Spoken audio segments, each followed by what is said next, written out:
নমস্কাৰ গাইছ, মই আজি আহিছোঁ এটা নতুন ভিডিঅ' লৈ আপোনালোকলৈ স্বাগতম জনাইছোঁ। নতুন ভিডিঅ'টোৰ জৰিয়তে মই আপোনালোকক দেখুৱাব বিচাৰিছোঁ, এই ভিডিঅ'টোৰ জৰিয়তে আপোনালোকে গম পাব কেনেকৈ মানুহে ব্যৱসায় কৰি উন্নতি হ'ব পাৰে।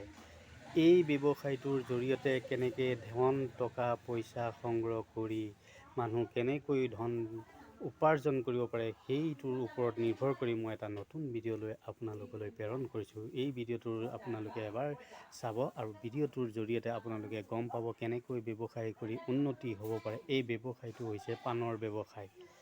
পাণ কেনেকৈ পাৰি পেলাই কেনেকৈ বিক্ৰী কৰি ধন টকা পইচা সংগ্ৰহ কৰিব পাৰি, সেই ধন টকা পইচাৰে কেনেকৈ আমাৰ অসমীয়া ল'ৰাবোৰ কেনেকৈ উন্নতি হ'ব পাৰে, সেইটোৰ জৰিয়তে মই আপোনালোকক জনাব বিচাৰিছোঁ। এই ভিডিঅ'টো আপোনালোকে শেষলৈ চাবলৈ যাতে নাপাহৰে আৰু ভিডিঅ'টোৰ জৰিয়তে আপোনালোকে লাইক শ্বেয়াৰ কৰিবলৈ যাতে নাপাহৰে।